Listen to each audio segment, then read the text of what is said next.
Hello and welcome. In this video, I want to spend a little bit of time talking about Microsoft's approach to the cloud. And in order to do so, I need to start with a bit of a history lesson.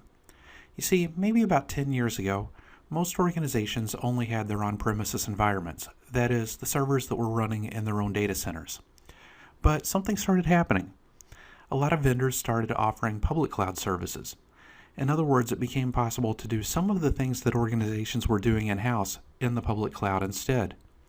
And believe it or not, at the time, this caused a lot of anxiety among IT pros.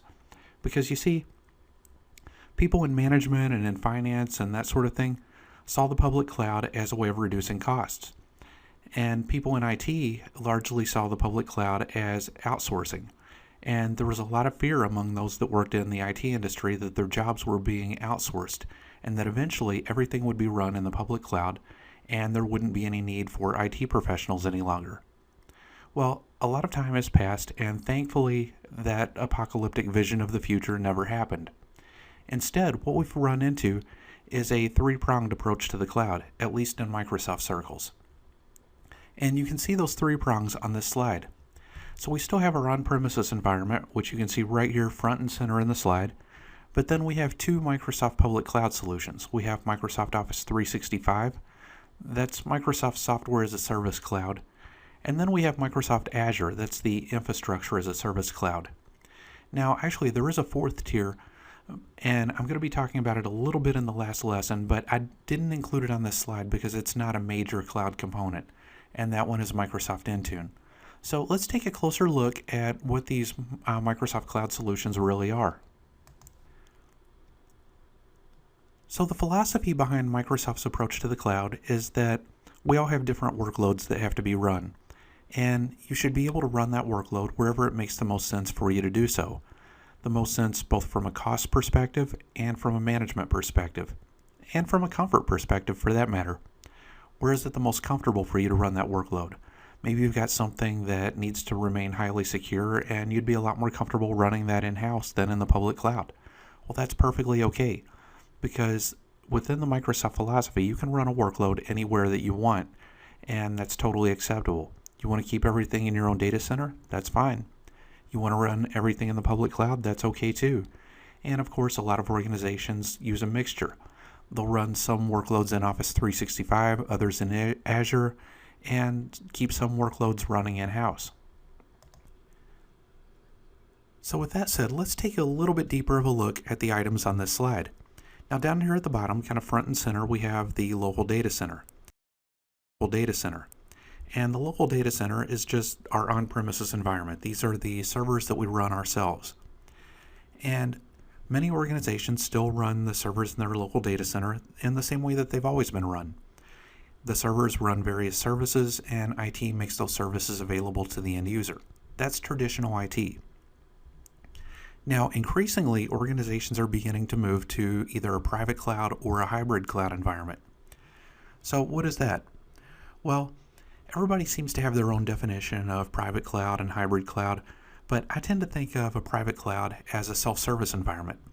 In other words, IT creates the underlying IT infrastructure, which is heavily based on virtualization, and then they pick and choose people throughout the organization who seem responsible and who have a legitimate business need, and those people become essentially tenants.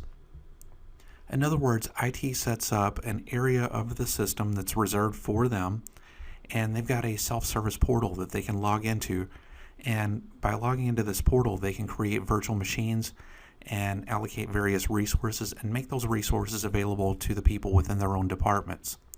So it's very similar to a public cloud type situation where you put in your credit card and all of a sudden you have access to all of these different resources and you can begin creating applications and virtual machines.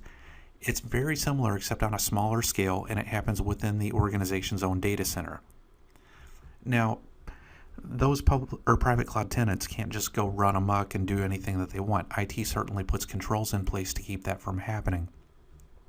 But the general idea is that those people who have been designated as private cloud tenants have at least some degree of administrative control, which means that they can be a lot more efficient. They don't have to come to IT for every single request. They have a level of autonomy and they can create resources and make those resources available to the people within their departments. So that's private cloud. Now, hybrid cloud is very similar to that, except that the private cloud infrastructure is connected to some resources in the public cloud so that you kind of get the best of both worlds. You get all the benefits of private cloud, but you also get the benefits of public cloud. So let's talk about public cloud a little bit. As mentioned on the previous slide, Microsoft's public cloud approach consists of two main services. There's Office 365 and Microsoft Azure. Now, Office 365, which you can see in the upper left portion of this slide, is Microsoft's software as a service cloud. Now, what does this mean? Well, you can think of Office 365 as being an application cloud. It's where all of the cloud-based applications live. In other words, if you want access to an application and you don't want to have to install that application in-house, you can run that application in the Office 365 cloud. So what are these applications? Well, one of the really important points about Office 365 is that the applications that you get depend on the subscription that you sign up for. Now, Microsoft offers a variety of applications. They offer desktop applications and server applications. The desktop applications consist of the Microsoft Office products, things that you're well familiar with, things like Word, Excel, PowerPoint, Outlook, OneNote, and things like that. On the server side, Office 365 consists of things like Exchange Server, SharePoint, Yammer, Skype for Business, OneDrive for Business. And there are actually many other server-side applications. And that's one of the really great things about Microsoft Office 365 is that Microsoft is constantly adding to it. Now, one thing that I do need to point out is that the actual applications that you get depend on the subscription that you sign up for. There are consumer-grade subscriptions that only include the Office applications. There are also lightweight business subscriptions that include the basic server applications, but not some of the more advanced server applications. Now, in one of the later videos, when we begin to experiment with Office 365, we're going to use a subscription plan called Enterprise E3.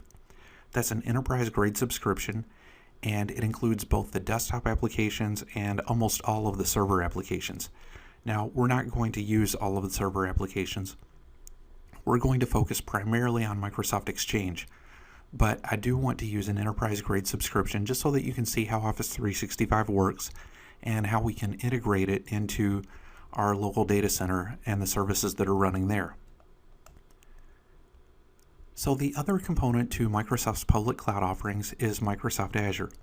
Now, Azure is Microsoft's infrastructure as a service cloud. In other words, if you sign up for Azure, you're not buying access to Microsoft Office or to Exchange Server or SharePoint or anything like that. You're getting access to raw infrastructure. You can do a lot of the same things with Azure that you can do in your own data center. For example, you can set up a directory. You can create virtual machines. You can create databases and websites. So think of Azure as a collection of infrastructure level tools. You're not getting applications, but you're getting the components that you need to run your own applications and your own workloads in the public cloud. So that's what Azure is all about. Now, one of the really interesting things about Azure is that it runs on the same software that you're probably running in your own data center right now. Microsoft Azure is based off of Windows Server 2016, Hyper-V, System Center, and that sort of thing. Now, Azure does use a proprietary interface. As you'll see in one of the later lessons, if you create a virtual machine in Azure, the process for doing so is totally different from creating a Hyper-V virtual machine. Even so, that virtual machine that you create in Azure is running on top of Hyper-V. So we'll take a look at all of that in one of the later lessons. For right now, though, we need to focus on building out our lab environment so that we can begin working with some of these cloud services. So that's going to do it for this video, and I'm going to come back in the next video and talk about setting up our lab network.